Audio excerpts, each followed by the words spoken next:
Go to war for me. Riot, pillage, steal, kill. How do you make anybody do and accept anything? How do you convince people to do the most insane things on the basis of claims that are often so obviously false that even a child would refuse to believe them? How do you make ordinary people deny reality, riot, destroy, even kill their fellow human beings and feel proud doing it? The answer? It's a recipe, a simple recipe. During the next few minutes, I'll show you how to cook up power. Real, raw, mass obedience. Using the same ingredients demagogues have used for thousands of years. Ingredient by ingredient, I'll show you how to take a peaceful population and turn it into a weapon. I'll show you how to make the masses serve your interests without very much force, with almost no effort, in fact almost without ever lifting a finger. In other words, here is how to make people do anything you want.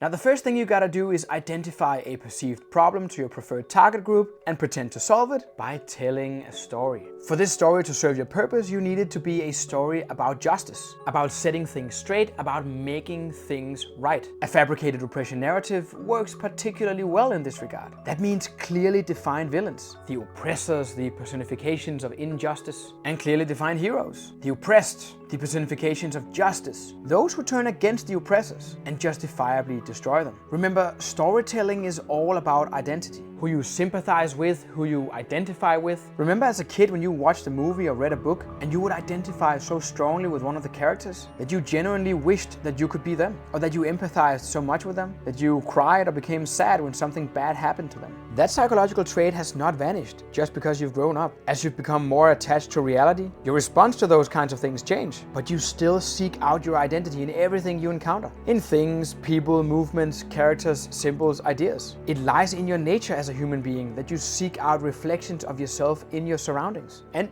as an aspiring dictator, you must take advantage of that. Make sure that your target audience identifies with the characters or group in the story which do the things that you want your followers to do. Now, as the famous French philosopher Jacques Ellul has taught us about propaganda, for these kinds of narratives to be successful, they need a little bit of truth in them. And luckily for you, when it comes to most people, you don't need to give them the whole truth to satisfy them, because most people will accept the path of least resistance towards emotional release. If you make sure that your story evokes catharsis, the average person will not spend a lot of resources to fact check you or even consider the logical consistency of the story. But as I said, you need a little bit of truth, just enough so that people should get the story confirmed by scratching the surface of reality. If you want to tell people that all immigrants are bad, make sure to feed them with news stories of immigrants committing crime. If you want to find a scapegoat, an enemy to blame for everybody's problems, make sure that you point to a group that people already tend to dislike. And make sure to use moral language, not logical language.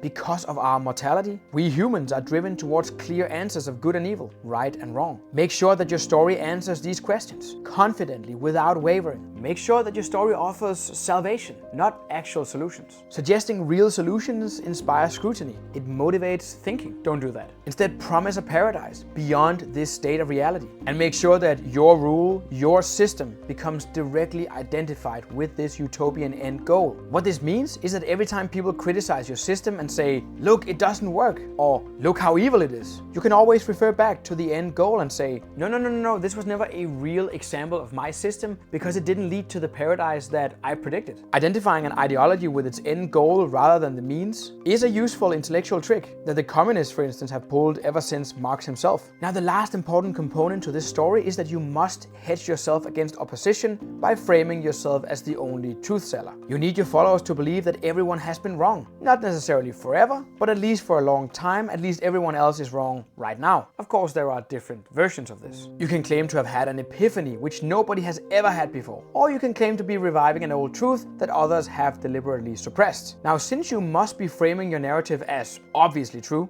your followers might at some point stop and ask themselves, well, if the truth were really that obvious, then why is everyone else wrong? Why did nobody see this before? The way to prevent that from happening is not primarily to portray your opposition as stupid, or at least not altogether stupid, but rather to portray it as if everyone else actually secretly knows the truth, but just don't want to admit it to themselves or others. That is, make sure to claim that your enemies are evil and deliberately concealing the truth from the public, because it is much easier to claim that you are the only moral person in the world than it is to claim that you are the only smart person in the world. Much easier.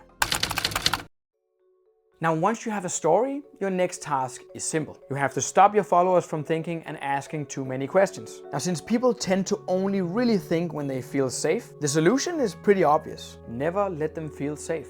Fear collapses the mind. It short-circuits skepticism. When people start believing that they're in an existential crisis, they push more seemingly abstract concepts such as freedom, rights, etc. into the future. And instead they start thinking in patterns which are much more simple and helps them deal with that fear. One example here is binary thinking. Danger versus safety, us versus them, now or never. In other words, people start presenting themselves with false dichotomies. You must convince your audience that time is running out, that catastrophe is imminent, that hesitation is dangerous, and that it equals complicity with those who are responsible for the crisis. All of this is called alarmism. And it works because the human brain evolved for survival. Truth might be instrumental to that, but evolutionarily speaking, truth is not the goal. You have to use this to your advantage. When people believe they're under existential threat, they stop asking, is this true? And they start asking, what must be done? And once they reach that stage where they are dominated by fear and they believe you to be a single source of truth, you own them. Make sure to always use absolute language.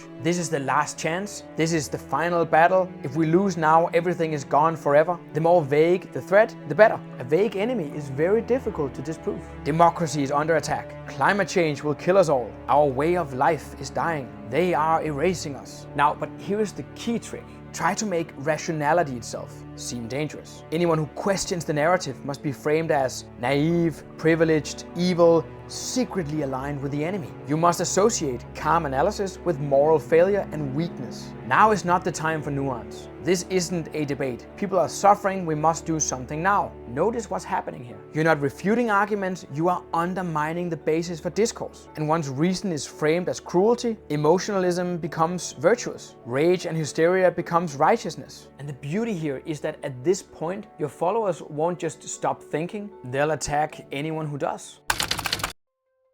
An ancient rule of power is never let people think alone. Individuals think, doubt, and act.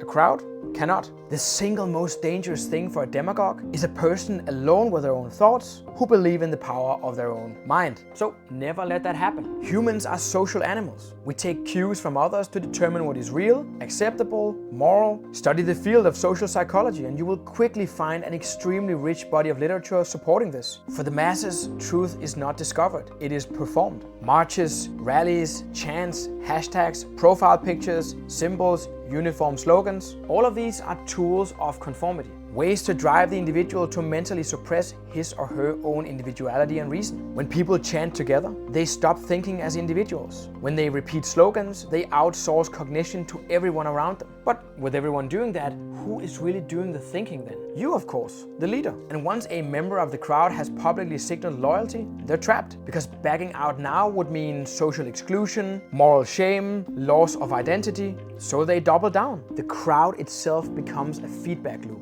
Everyone looks to everyone else to confirm reality, and reality becomes whatever the group performs loudest. This is why disagreement, dissent must never be debated. It must be isolated and punished harshly. Label dissenters as extremists, traitors, dangerous, subhuman. Make sure they are seen alone and humiliated. Nothing terrifies a human more than standing outside the group. And here is the most important rule. Never allow the masses to experience silence. Silence creates space for reflection. Reflection creates doubt, and doubt breaks the spell. Fill every moment with noise. Outrage cycles, breaking news, more crisis, endless commentary. If people are always reacting, they are never thinking. And the cool thing is that once the crowd is fully formed, you no longer need to command it. You no longer need to persuade people. You just point them in your preferred direction. At your enemies, at your targets, the crowd will do the rest. Because by then, the masses don't obey you out of fear. They obey you because they believe they're obeying themselves. They believe they are empowering themselves, finally taking back what others stole from them, finally serving their own interests, while they're actually serving yours. And that is the final trick. The most effective form of control is not brute domination, it's identity. When people believe that your will is their will, they will riot, destroy and kill. Not because you told them to, but because they truly believe that it was their idea all along.